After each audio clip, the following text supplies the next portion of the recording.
Yes!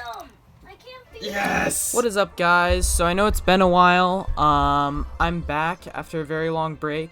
Reasoning for that is, honestly, I got kind of bored of YouTube. Or not bored, but like just, I don't know. Felt like too much. I had a lot of other things going on this summer. I was traveling a lot, never really had time to play the game or do YouTube. But yeah, trying to get back into it. We'll see how this goes. This is going to be the first video in a while. Hopefully going to have some coming after. I kind of want to do a montage again, especially with the new game. I might drop I have a montage, like, kind of done of old Overwatch 1, so I might release that later, but for now I'm probably going to try and keep the Overwatch 2 content, given that that's all that's available. Overwatch 1's kind of irrelevant now. But yeah, this video is going to be a little bit longer than I'd like the hero guide to be, just because I've been away for so long. A lot of things have changed. There's a lot of, like, you know, info, but I'm going to try and keep it as short as possible. As you saw in the clip earlier, I finally hit Grandmaster for the first time. I got really close back in Season 27. I hit 3994 on DPS, which is like 6 SR off with the old system, but I finally hit it for real. And as you can see, I touched a little bit into top 500. That was a few days ago. Unfortunately, I had some unlucky losses, so I'm now back to had a bad recal, so I stayed GM5. But anyways, that's besides the point. I am going to be doing a video today on Sombra. Going to be doing a Sombra guide, especially for console players, but honestly anybody can take you know, like, I guess, advice from this. I think it'd be a good guide for a lot of players, but most especially console players. I also don't want to say in any way that I'm the best Sombra or the best DPS or the best player or anything like that. I'm not. I just have a lot of coaching experience, and, like, you know, I've coached a few esports teams in the past. You know, I've climbed up there on ladder, so I feel like I have a lot of things that I could give that could help players, you know, in like gold, plat, silver, bronze, like diamond, maybe even masters a little bit. I think I have some advice that could definitely help you all climb. So yeah, we're gonna hop into it, but I hope you guys learned something, and yeah, thanks for watching. Hey guys, so I just wanted to give a quick, like, heads up. The reason why there's two different accounts. This is my main, which is currently, at the time of recording, Diamond 4. My alternate account is actually the one that's GM. This account placed super low due to the whole, like, issue with Overwatch 2 having a really weird competitive system. Basically was placing a bunch of accounts super low. So even though this account was Masters before this season, in its most previous season, it placed in, like, low platinum. And I've had to climb it up. This is like 3 or 4 recalibrations later. It's Diamond 4. I'll eventually get it up there, but for right now it's down here. But, you know, that it's just, I've been using this account to play with friends more so than, like, grind it out. Whereas that account I've been grinding out and only playing with, like, duo partners and stuff like that. So, yeah, that's just why. Getting into sensitivity. These are my settings. This is also what Hopeful uses. He's the rank 1 DPS in Americas. You know, I'm not saying they're the best in the world. The best sensitivity at the end of the day is what's best for you. So if this doesn't work for you, then try something else. If you've got something that works already, that's totally fine. This video at the end of the day isn't about sensitivity. But if you do need help, feel free to ask me, because I have messed around with all of the aim techniques. I've played with all of them at some point or another. I've played with high sends, I've played with low sends, I've played right in the middle, and I've also played on Zim, which, for those of you that don't know, is basically mouse and keyboard on console. So I've played with everything. I can probably help you out regardless of who you are. Just, you know, let me know, drop a comment, or, you know, shoot me a message on Xbox at fishrick.orchids. But anyways, yeah, hope you guys learned something from this video, and without further ado, let's hop into it. Hey guys, so I'm back. I have compiled a list of the top 3 things that I think every Sombra player should be doing in order to get better, and what you should be focusing on to improve your Sombra gameplay. The first one is getting picks.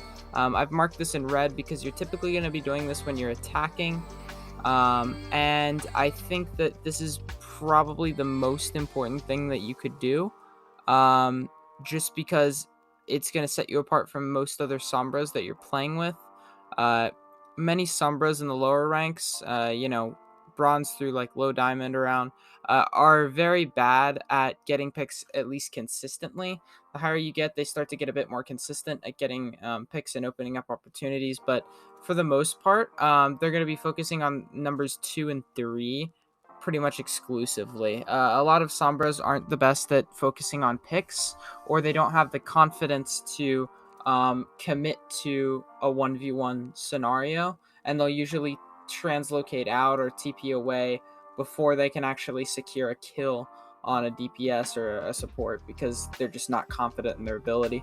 So the best thing you can do is getting picks, and what's going to help you a lot with this is just finding people that are either out of position or have used cooldowns wrong. So if you find a McCree that's used their grenade, that's a really good target. Hack them and then focus them down and kill them. If you find an Ana that used her sleep for kind of no reason, you can take her out. If you find a Zen that's too far back, a Kiriko that's just not paying attention, whatever it may be, try and find people that aren't really paying attention and get kills off of them, because every time you get a pick, you're going to be setting your team up for a win. Especially now with it being Overwatch 2, with it being 5v5 instead of 6v6, one pick can be all the difference, and doing that consistently is going to win you most team fights. That's probably the biggest piece of advice I can give to anyone. That's what's helped me climb the most, is just being consistent with getting picks. And then the second goal is to farm EMP. Now this is a little bit more of a joke, because or not necessarily a joke, I'm sorry, but it's kind of a common sense thing. You should always be trying to farm EMP whenever there's downtime. I put it on there just because I think there's definitely people out there that don't do this. Having EMP is very important to Sombra. It's arguably the most powerful ultimate in the game. You need to have it just to get consistent value. So always be farming EMP during downtime. Always be trying to find a tank that you can just shoot a little bit of extra damage into. Bad targets for farming EMP would include people like Rhine, D.Va, because they can block your damage and also have armor, so you're not going to get that much damage on them anyways. Also, tanks have a passive ability that reduces the amount of ult charge that you get when you deal them damage. So really the only tanks that are worth targeting are Hog, Sigma, maybe Ball a little bit, but for the most part, just find big DPS like Reaper or McCree and just try and farm your EMP off of them.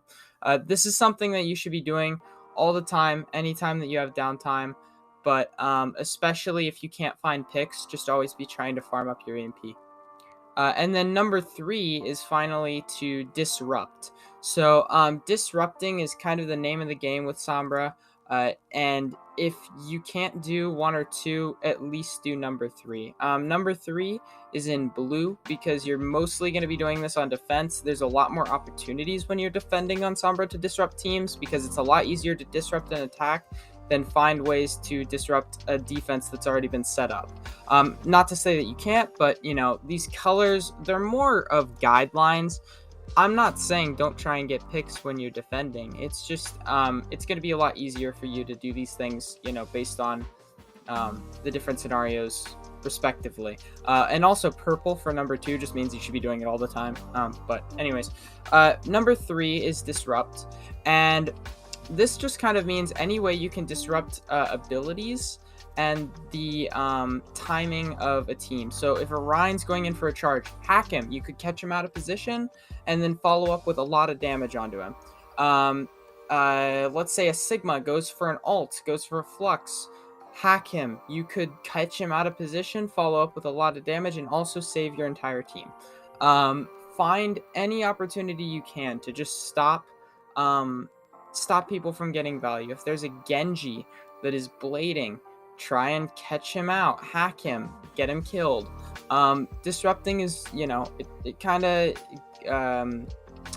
is more of an obvious thing, just like farming EMP, but you should always be trying to find ways to disrupt and find ways to really set yourself apart. If you can do all these 3 things consistently, I guarantee you will see massive amounts of climbing. You're going to go up the ladder a lot faster than you would otherwise.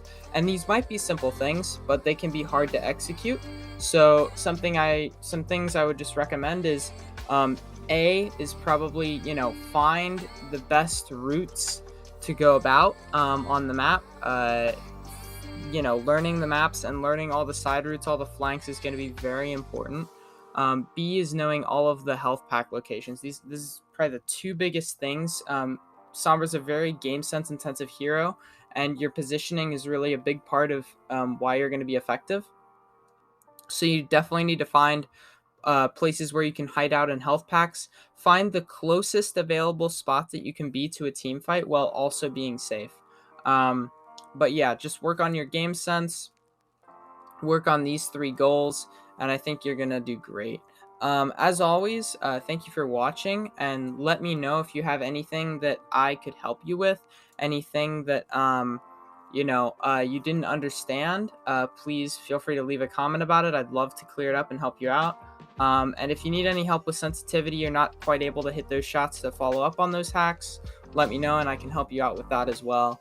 But I hope you learned something. I hope this video was helpful, and have a great day. Thank you. Hey guys, just wanted to give a quick shout out. So in case you are at all interested in custom thumbnails, or you do YouTube on the side just as a little hobby by yourself, anything like that, feel free to check the link that I'm going to be putting in the description, and also the Instagram of my girlfriend. She kind of runs a small business doing YouTube thumbnails. So if you're at all interested in that, most of the thumbnails from my recent videos and my most successful videos, all of the guide videos, and some of the most recent montages have been from her. So if you're at all interested in anything like that, feel free to send her a message.